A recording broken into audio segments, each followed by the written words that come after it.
Chuck. Chuck. That would follow my. Est-ce que je peux vous poser quelques petites questions? Alors ça c'est l'expo Cult Pump.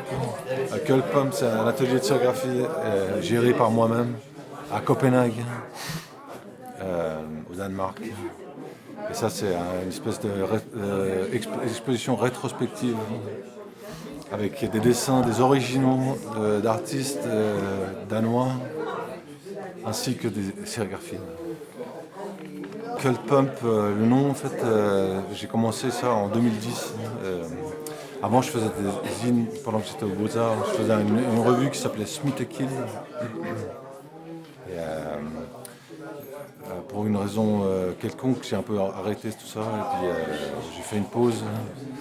Et puis je me suis remis en 2010 pour faire la maison d'édition Cult Pump. Et puis je pensais au début que c'était juste mes trucs en fait, à moi. En fait. Je me disais juste sortir des trucs à moi. Mais le problème c'est que en tant qu'éditeur, on rencontre des fois des artistes qui font des œuvres tellement bien que on se dit c'est mon devoir de les sortir, tu vois. C'est mon devoir de les mettre en circulation parce que si je le fais pas, personne ne va le faire. Donc c'est ça l'idée avec Cult Pump, c'est ce qui est devenu l'idée en fait. Et, ouais, le titre, le nom Cult Pump, ça vient d'une sculpture de Kurt Schwitters. Tu connais Kurt Schwitters? C'est un des dadaïstes. Lui, il avait sa fraction à lui-même qui s'appelait Merz. Et puis, il faisait des collages et tout ça, comme on faisait à l'époque. Et puis ça m'a inspiré pour ce nom en fait, un peu mystérieux de culte et de pompe. J'ai trouvé sur mon chemin parce que je m'intéresse à ce que les gens font, et spécialement les artistes danois en fait, parce que je trouve ça intéressant est-ce qu'il y a une expression spécifique danoise, tu vois ce que je veux dire, ou scandinave. C'est ça qui m'intéresse en fait, parce qu'il y a des styles qui sont assez propres à un endroit local, tu vois ce que je veux dire. Ça m'intéresse beaucoup de savoir s'il y a ça en fait. Je ne pourrais pas juger comparé aux autres trucs qui se font ici au dernier cri. Je trouve qu'il y a une espèce de comme un aurora boréalis. C'est propagé par ici en fait, un truc qui se fait que tu vois pas ailleurs, qui est dans le nord. Malheureusement, Radbreke, en fait, ça fait partie du passé maintenant. En fait. J'ai bien peur que. C'était avant Cult Pump? Non, c'était pas non. C'était en fait Cult Pump. On éditait une revue, une anthologie en fait, avec plein d'artistes, mais qui font de la BD en fait. C'est ça, le critère, ce sont des histoires en fait, des histoires séquentielles en BD.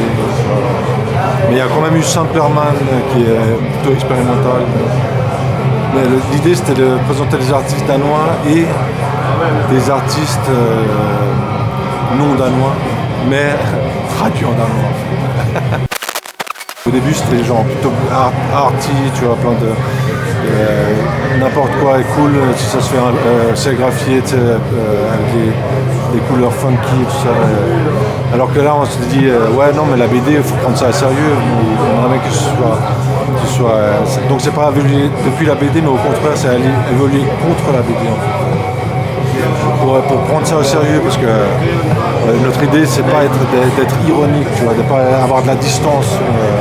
Moi je suis contre la distance, c'est plutôt un truc qu'on a dans l'art contemporain d'être comme si c'était un homme de la science, tu sais, qui est avec des gants et tout, c'est tu vois, donc je reviens à Radbreke de la BD, tout ça, donc on n'aime pas la distance, on veut voir ça comme un défi, tu vois, la BD c'est bien, donc on va faire de la BD, et puis on va inviter les gens à faire de la BD, parce que c'est mieux comme...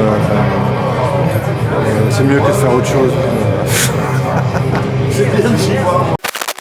En ce moment, on est basé juste à côté de Mayhem, en fait, qui est une salle de concert autogérée à Copenhague, surtout avec la musique expérimentale, en fait, un peu comme Lambomino ici à Marseille.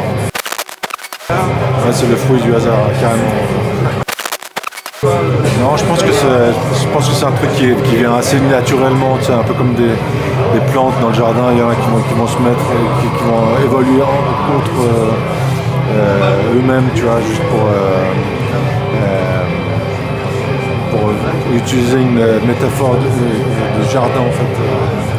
Mais tu vois, je pense que il y a pas mal de points communs en fait entre la manière de faire des sons et la manière dont on fait des images et surtout le graphisme, enfin les impressions, je veux dire, les estampes et tout ça.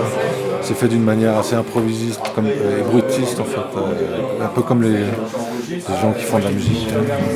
Il y a une tradition, c'est chaque année, le 28 décembre, chaque année depuis 2011. Et après tu pourras filmer, il y a quelques posters, des exemples de posters. À chaque fois tu remarqueras que la date c'est toujours le 28 décembre. Et là c'est une fête, c'est une célébration du genre noise en fait. Et la date n'est pas vraiment choisie au hasard, en fait, c'est parce que les gens en ont marre de tout ça, de Noël, tout ça, ils ont besoin d'être épurés par du noise. L'humour, moi, j'aime pas ça. Je trouve pas ça drôle. Alors, l'humour, c'est fini. L'humour, c'est pour les losers. Alors, on pourrait commencer par celle-là, en fait. C'est la première affiche dont je parlais. Le premier 28-2, il me semble que c'est la première. Comme on peut l'observer sur l'affiche, c'est qu'il y a cette ambiance particulièrement scandinave, comme l'aurore boréalis de noise. Et on aperçoit un personnage qui se gratte le cul parce qu'il se fait tellement chier, il en a marre, il veut du noise.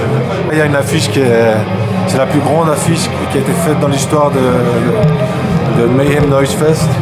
Notre but dans la vie en fait c'est de faire une affiche qui est 2 fois plus grande que celle-ci. Un peu comme celle qu'on peut en voir dans les cafés français avec Toulouse-Lautrec, tu vois, c'est ce genre de format. Ça, c'est une affiche, c'est le dernier concert qui a été fait à Mayhem avec Evil Moisture, qui est donc le nom de scène, le nom de scène de Andy Bolus, qui est un peu connu ici parce qu'il y a beaucoup de livres qui ont été sortis ici sur le dernier coup. Et Holy Pink Shit Man. C'est donc Evil Moisture et Petrifier ensemble en fait. Et ils ont fait un concert du tonnerre. Des fois c'est difficile d'utiliser les mots pour décrire le noise en fait. Mais plein de gens viennent et on boit des bières et on rigole. Et on écoute des noises.